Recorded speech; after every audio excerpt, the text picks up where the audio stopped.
So here's the roller coaster story of my $50,000 per month Amazon business. And obviously on the channel, I share the good as well as the bad. And so this video is going to be all about, kind of the dark side of Amazon. This specific journey really changed the way that I think about a lot of things on, e-com. And I'm going to talk about that a little bit later in the video. So hopefully, what I've learned and my experiences will potentially help you as well, so stick around for that. Before that, let me tell you about what's been happening. So a little bit about the product. It's one product essentially with a few variations, and about 80% of the revenue was being done from that one main variation. The product itself was nothing crazy, but I did do some small differentiations that made a big difference. I think that was the main reason why it saw so much success, but the product itself wasn't anything groundbreaking. It was essentially a combination of products that were already available on Amazon, that had thousands of reviews, and I put them all together into a bundle that created its own product. And it was almost like the whole that I had created was greater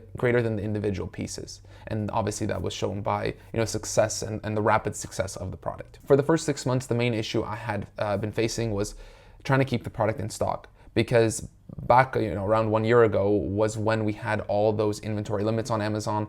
You couldn't send in more than 200 units per ASIN, and they were really stingy with increasing that. We were selling thousands of units and our inventory limits wouldn't go up. And so that was a really frustrating thing. So what ended up happening was I kept going out of stock. But after a few stockouts and after Amazon realizing that, okay, we can sell through this inventory, they started to increase our limits for that product. And the product kind of stabilized, once I had inventory in, $15,000 to $20,000 per month in profit. And if you want to know more about the details, going into the accounts, seeing the finances and how all of that breaks down, I'll leave a playlist in the description, because I actually documented my whole journey of this product up until this point. It's been just over a year now, and you can see all the different videos leading up to now. After the first 6 months, I started to stabilize with inventory, and everything looked really good for a few months there. And then about 4 months-ish ago, I started to run into big problems with this product. At this point, when I ran into these issues, the product actually had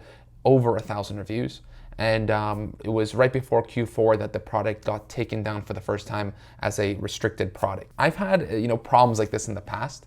Not necessarily restricted products, but I had trademark issues, patent issues, literally everything you can imagine I've dealt with on Amazon. So nowadays I go very deep into the due diligence to make sure that nothing that I'm selling is actually against terms of service, because I've gone through this thing too many times to count. So I knew 100% everything that I was selling was totally allowed on Amazon, especially when you consider that the products were being sold separately, but together they weren't allowed. But separately, they were allowed. And that's what Amazon was trying to tell me. After about 3 to 4 weeks going back and forth with Amazon, opened probably around 40 or 50 cases, finally they let my product back up and it started to sell again. It was almost like nothing happened. It was down for 3-4 weeks, but sales picked back up, like nothing happened. Then I got hit with the second takedown about 3-4 weeks after that. This time though, it wouldn't be that easy. Again, I did my whole thing, stayed persistent, because with Amazon, that's what you got to do. I opened up, probably replied back hundreds of times and opened up new cases dozens and dozens of times, but it wasn't going through. Something wasn't working. So just over a month went by of me going back and forth with Amazon every single time, them telling me, hey, stop opening cases. There's no path for reinstatement. This isn't going to happen. I started to get, demoralized, obviously, because after months of doing this, you start to think, okay, maybe they're not going to let my product back up, even though the product doesn't violate any of the terms of service. And that's when I turned to trying to see if maybe there was other people who could help me in the situation to maybe take over from here, who had more experience in getting listings reinstated. So I reached out to my Amazon guy. He has a YouTube channel here, and they do like a bunch of different services. I saw that they had listing reinstatement, so I paid them $1,000 to do that. And basically what they ended up doing was the exact same thing I was doing, but it was, I was able to outsource it to them. They had different wordings that they were using and different things, but essentially it was all about persistence and opening new cases and going back and forth with Amazon. And basically this was another month that went past. So, 2 months at this point, and still no progress. Obviously, 2 months of sales at $50,000 per month, $100,000 in revenue, you start to lose hope in ever seeing this product go back up. And, you start to realize that Amazon does have all the control. People tell you this, but it's a completely different story once you feel helpless and powerless, realizing that you did nothing wrong and Amazon is not going to allow you to sell again.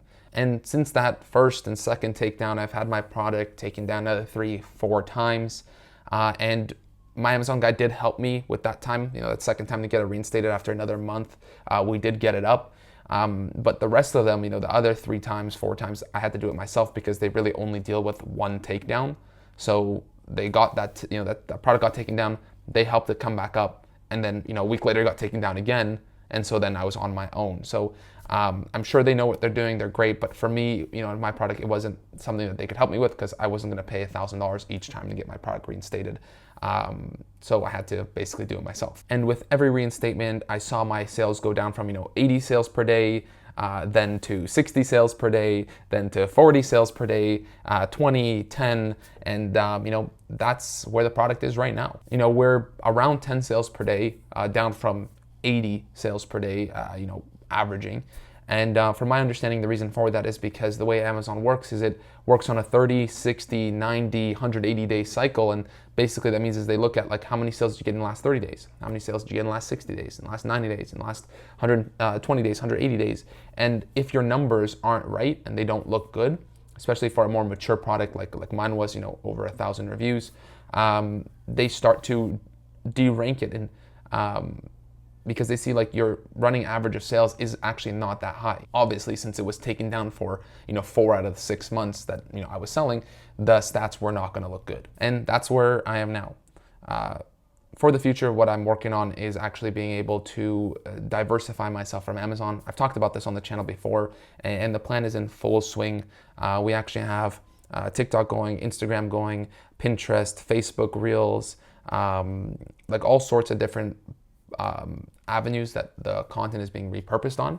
And I'll actually make a video on that soon if you guys want to see kind of how I do that and how I set this up and some of the problems and struggles that I went through there, because right now I'm in Turkey and the way that like TikTok works and stuff, Instagram, it's like geolocated, which means that if you post in Turkey, only people that are going to see it are people in Turkey, not the US audience, which is where you're selling at. So we had to go through a whole bunch of stuff there, and I can talk to you about that too. If you guys are interested in making content, it's going to be a huge thing, especially if you're not located in the US. But I'm getting off topic here. If you want to see that, leave a comment down below and maybe a like on the video would really help. Would let me know you guys want to see that. So I also want to talk about why I think this happened with my product, and because in one particular case log, I actually noticed there was a, in the case log it said that the product was restricted and it said proof. And there was a picture of a product that was not my product containing actually a restricted product in the bundle. And so this makes me think that it was actually a nefarious takedown, meaning that this was done by maybe one of my competitors or it had to be probably one of the competitors in the niche, because there was like I said, there was a picture of not my product. And the way I know this is because my product, let's say, has gold accents, right? Where the product that was shown in the picture had silver accents. And that's actually how I got my product reinstated this most recent time.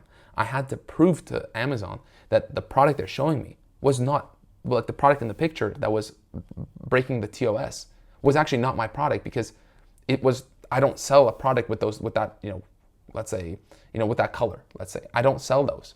And I had to finally prove it to Amazon to get it, this most recent time reinstated, which makes me think that the entire time, the problems I was dealing with was actually something very nefarious from a competitor. And if you know me, for me to say that, it's, I know that there's people who right away say, something wrong happened, I got a bad review, it's a competitor, it's something like that. Like I 99.9% of the time say, no, it's not. It's probably just a bad review because your product's not that great, or this person didn't have a good experience. But at this point, I don't even know what it could be if not someone nefarious. I even reached out to my Amazon guy as just to kind of see what they would say, from their experience, and they said, almost 100% that has to be a nefarious competitor. And obviously, going through this stuff, like I said, I've gone through some stuff in the past, but nothing like this, and it really changed my perspective even more on the whole Amazon opportunity and how people go about it, in 2022. Some of the things that I used to think, I now think are untrue. And it's really opened my eyes further on everything that's going on Amazon. In my experience and how I will be moving forward from this past 4 to 6 months-ish is realizing, one, that Amazon obviously doesn't care about you. We all know this, right? And also, if you're trying to build an Amazon business, you're probably doing yourself a disservice. And I'm not gonna sit here from like this position being like, oh, you shouldn't do this or you shouldn't do that. It's just from my experience, what I've noticed and what perspectives have changed for me. Going forward in 2022, I personally will never start just an Amazon business ever again. It's just not a feasible opportunity to put all your eggs in that basket and allow someone to dictate your business and your life like that. Obviously, there's a ton of people who just have Amazon businesses. They make a ton of money and are super happy, and that's awesome. If that's what you want to do, go ahead.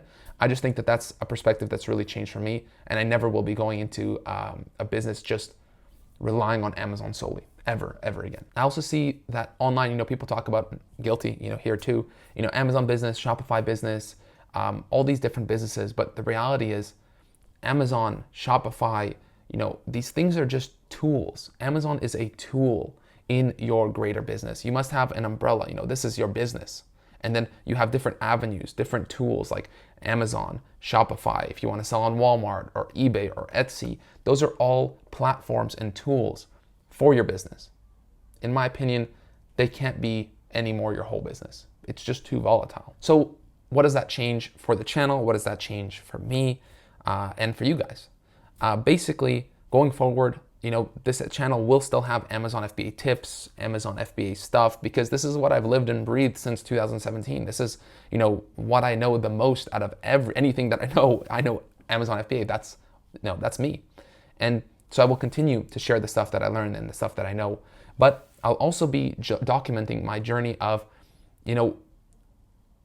blossoming, if you will, into different avenues, into building real businesses and sharing with you what I learned, like even the social media stuff, like I was talking about earlier, about how to actually, grow that and do that for your business. And that's, I think, also where this channel will be going into growing real businesses using Amazon FBA, Shopify, and other platforms to really maximize your impact. I know saying real business is pretty vague, but what I mean by that is something where you have full, complete control over your customers, their data, and building relationships with them, where on Amazon, you're just selling stuff. You're never actually building any relationship. It's not something that you own. It's not something that you have. So that's what I mean. Being able to build relationships and to grow your own business, not something on somebody else's platform that they have full control over. Where people shop not just because you're the cheapest price or have the most reviews, but because they want to support you and they want to buy from you. And I know this is not going to be an easy process for me. I could just stay in the comfortable section that I'm in of Amazon, but I know it's going to be a process to learn and to grow. And it's something that I want to share with you guys, share with you everything that I know, everything that I learned. So hopefully it will help you as well. So if you are interested in that stuff, if you also believe the things that I'm saying here, if you're also seeing that in your businesses, then make sure to hit the subscribe button if you're not subscribed, because I will be posting those videos soon and I'll be more active here on the channel. I know literally every YouTuber says that, but I'm gonna do my best to post more stuff and to help you guys as much as I possibly can. And don't get me wrong, Amazon is still an amazing tool, an amazing platform to get sales on, probably the best platform to get sales on. But it's just a tool in a much bigger picture. And I know it's been a lot of rambling, but thank you guys so much for watching. I really do appreciate it. If you have any questions about the business, my new thoughts, my new perspective, or what I'm doing with the social media stuff, leave them down in the comments below. I'll make sure to answer every single one. Thank you guys so much for watching again, and I'll see you guys in the next one.